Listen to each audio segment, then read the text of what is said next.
नमस्कार मित्रांनो, ठरलं तर मग या मालिकेच्या नवीन भागामध्ये तुमचं सर्वांचं स्वागत. आतापर्यंत आपण बघितलं होतं की प्रिया विरुद्ध सगळे सुभेदार असायचे.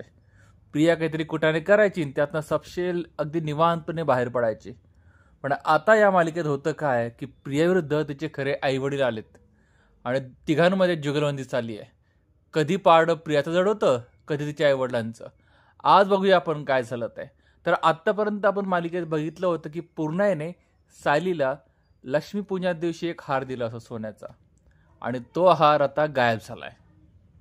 मग मित्रांनो, साहजिकच आहे सगळ्यांना शंका कुणावर, अर्थात प्रियावरच.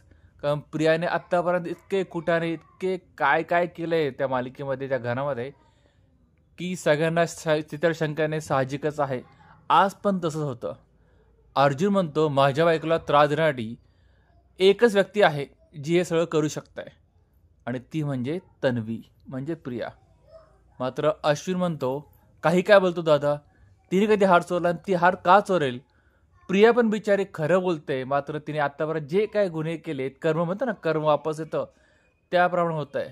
तिने आत्तापर्यंत जे काय केलं होतं ते आता रिपीट होतंय बघा. ती बिचारी खरं बोलतीये, पण कुणालाही त्याच्यावर विश्वास येत नाही आहे. अर्जुन म्हणतो तू आत्तापर्यंत असंच केलंय, माझ्या बायकोला त्रास देण्यासाठी तू मागे पण असेच केलं होतं आणि आत्ताही तूच केलं असेल, मला पूर्णपणे खात्री आहे. मात्र प्रिया म्हणते मी यावेळेस काहीही केलं नाही आहे. मी आधी केलं असेल मान्य मला, पण आज मी काही केलं नाही आहे आणि मी का करायला असं? मग सायली म्हणते मला त्रास देण्यासाठी. अस्मिता सुद्धा म्हणते तन्वी तू शांत बस, तू कुठल्या थळा जाऊ शकते आणि काय करू शकते मला चांगलंच माहिती आहे.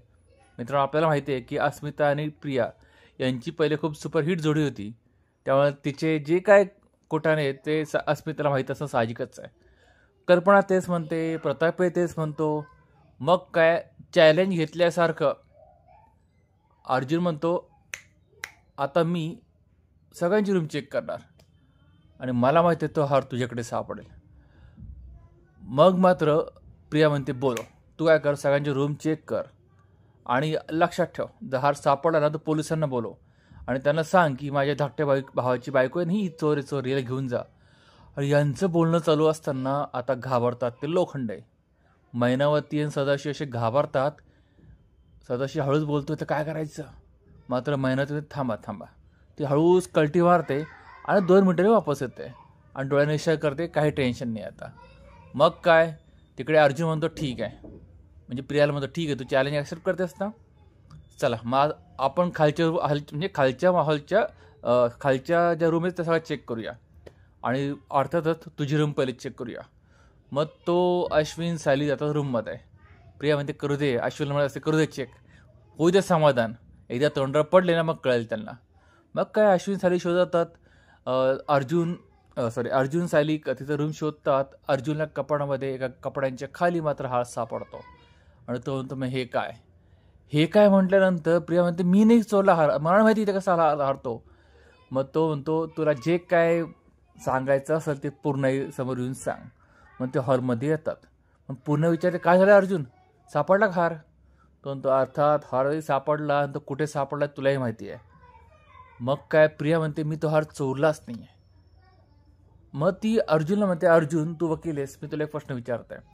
पूजेवर झाल्यानंतर आपण सगळे बाहेर गेलो आणि मी सुद्धा, तू जेव्हा म्हणजे हार गेला तुमचा गोंधळ चालला त्यावेळेस आतमध्ये आले ना, मग मी हार कसा चोरला असेल? मग अर्जुन थोडा विचार करायला लागतो. मग मात्र त्या लोखंडे फॅमिली वाटतं की आपण अडकू. लगेच सायलीची आई म्हणजे प्रियाची आई रडायला लागते. बघ ना सायली माझ्या आरोप करताय, एकदा मी काय आमच्याकडून चूक घडली, आमच्यावर आरोप करताय वगैरे वगैरे. सायली म्हणते शांत व्हाई, तुला काही घाबरायची गरज नाही, तू काय केलंच नाही आहे. आणि जिनी केलं ना म्हणजे प्रियाने, हे तन्वीने, हे तिनेच केले, तिला शिक्षा भेटली पाहिजे. कारण पूर्णसुद्धा म्हटली असते सायली हा तुझा हार आहे, तूच काय शिक्षा द्यायची प्रियाला ते ठरव. मग काय प्रिया चिडते, ती म्हणते मी खोटाडी नाही आहे, तुझी आई खोटाडी सायली. मागे पण 2 दिवस तिने नाटक केलं, 2 दिवसापूर्वी नाटक केलं तिने आणि तीच खोटाडी आहे. मग मात्र सायली चिडते, ती येते डायरेक्ट प्रियाकडे आणि तिला बोट दाखवायला म्हणजे कानाखाली मारणार. तेवढ्यात अश्विन हात पकडतो. बस झालं, 2 वर्षापूर्वी तिने काय केलं तुम्हाला सगळं आठवतं म्हणे, म्हणजे प्रियाने काय केलं तुम्हाला सगळं आठवत आहे. पण 2 दिवसापूर्वी या खोटाड्या लोकांनी काय केलंय हे कोणा आठवत कसं नाही आहे, म्हणजे तो म्हणत असतो लोखंडे फॅमिलीविषयी. मग मात्र सगळे म्हणतात ठीक आहे आता जे झालं ते झालं. सायलीसुद्धा म्हणते आता दिवाळी आहे, हिला पोलिसात दिलं असतं पण बदनामी आपलीच होऊन जाईल आणि दिवाळीचा आनंद मला खराब करायचं नाही प्रियामुळे, त्यावेळी हिला सोडून द्या, हिच्याकडे लक्ष देऊ नका. मग सगळे तिला होमध्ये हो मिळवतात आणि प्रिया वेळेस निसटून जाते. मग असं म्हणते वा वा, म्हणजे तन्वी तुझं काय नशीब आहे यार, तू दरवेळेस काही ना काही करते आणि सपशे निसटते. पण यावेळेस मात्र प्रिया मित्रांनो, प्रिया खरं बोलत होती आणि अर्जुनला ते पटलेलं असतं. कारण की तो रूममध्ये गेल्यानंतर ना, म्हणजे बेडरूममध्ये तो आणि सायली बसले असतात. अर्जुनला मात्र प्रियाचं बोलणं एकदम ओके वाटत असतो. तो सायलीला म्हणतो सुद्धा की तन्वी जे बोलली ना ते मला पटतं सुद्धा आहे. म्हणजे मी असं म्हणत नाही तिने चोरी केली नसेल म्हणून, कारण हार तिकडे सापडला. पण ती जे बोलली होती ना की हार म्हणजे गायब व्हायच्या आधीच ती बाहेर गेली होती, मग नंतर आत आली, यात पण मला काहीतरी पॉईंट वाटतं आहे. मात्र सायली म्हणते तुम्हाला कदाचित तुमच्या भावासाठी वाटत असेल, तुमचा भाऊ अश्विन ना, त्याच्यामुळे तुम्हाला असं वाटत असेल बहुतेक. बिचारा अर्जुन काहीच बोलू शकत नाही. पुढे मात्र दिसतं की पुन्हा सगळे सुभेदार हॉलमध्ये आले असतात आणि छान छान कपडे घालून आले असतात आणि तिथे त्यांची तयारी चालली असते लक्ष्मीपूजनाची, पाडव्याची. म्हणजे कल्पना ओळखते प्रतापला आणि प्रताप तिला सोन्याचं काहीतरी गिफ्ट देतो आणि ते गिफ्ट बघून इथे पुन्हा लोखंडे फॅमिलीचे डोळे फिरतात, त्यांच्या डोळ्यामध्ये चमक येत आहे. आणि होतं काय, ते गेले असतात मग पुन्हा रूममध्ये. तिथे मात्र हा सदाशिव लोखंडे मेहनती लोखंडेचं खूप कौतुक करतो. तो म्हणतो तुला काय करू यार, तुला डोक्यावर घेऊन नाचू का काय करू, तुझी नजर काढायला लागेल, तू इतका भारी काम केलंस ना, म्हणजे आपण पकडता राहिलो बघाच, आज आपण जेलमध्ये पण जाऊ शकलो असतो, पण तुझ्या हुशारीमुळे आपण वाचलो. पण तुला एक कसं कळालं की त्याच पोरीच्या तन्वीच्या कपड्यात हार ठेवा म्हणून? ती म्हणजे सोपं आहे हो, आपण आल्यासून बघतोय ना, सगळे तिला बोलतायत आणि तिच्या सगळ्यांच्या बोलण्यात आपल्याला कळायला सुद्धा आहे की तिने माझ्या काही कुठ्याने केले, चुका केल्यात. मग मी म्हटलं हीच योग्य वेळ आहे, कारण तिच्या कपड्यात हार ठेवल्यावर ना आपल्याला कोणी संशय पण घेणार नाही. आणि झालं पण तसंच. पण ते म्हणतात ठीक आहे, आता आपण दोनदा पकडता राहिलो बरं का, तिसऱ्यांदा मात्र आपल्याला सावधगिरीने पाऊल उचलावं लागेल. जोपर्यंत आपल्याला सायलीचा विश्वास आहे ना, तोपर्यंतच आपल्या घरातनं काहीतरी मोठा घाव घालावा लागेल, मोठे पैसे रक्कम घ्यायला लागतील आणि कल्टी मारावी लागेल, असं त्यांचं प्लॅनिंग चालू असतं. दुसरीकडे मात्र महिपतकडे आला असतात नागराज आणि तो काहीतरी विचार करत असतो. नागराज त्याला महिपत त्याला विचारतो, नागराज सेठ काय झालं, कसं विचार करताय? तो म्हणतो यार त्या प्रियाचं, म्हणजे आपण ना तिच्या आईवडिलांना तिच्या डोक्यावर बसवलं घरी नेऊन. मग पुढे नागराज म्हणतो अरे तो व्हिडिओ जोपर्यंत तिच्याकडे आहे ना तोपर्यंत आपल्याला ब्लॅकमेल करत राहणारच आहे.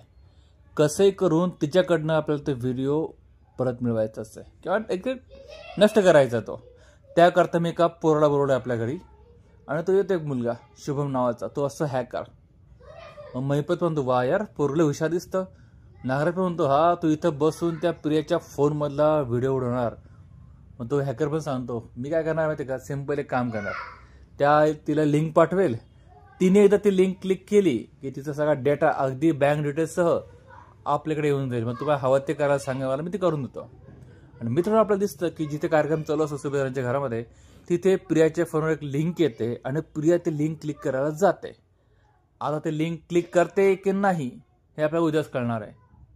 पण त्याकरता आपलं चॅनल सबस्क्राईब करा, आपलं बेल आयकॉन प्रेस करा मित्रांनो, आणि चॅनलला खूप प्रतिसाद द्या मित्रांनो. लाईक ते करत जा, प्लीज लाईक करत जा मित्रांनो. आणि मित्रांनो इथे आजचा भाग संपतोय. पुढचा भाग बनवण्यासाठी चॅनल सबस्क्राईब करा, बेल आयकॉन प्रेस करा. तुम्हाला हा भाग आवडला असेल ना, व्हिडिओ आवडला असेल, व्हिडिओला लाईक आणि शेअर करा आणि कमेंटही करा की मला काय वाटतं पुढे काय होऊ शकेल ते. भेटूया पुढच्या भागात, तोपर्यंत काळजी घ्या.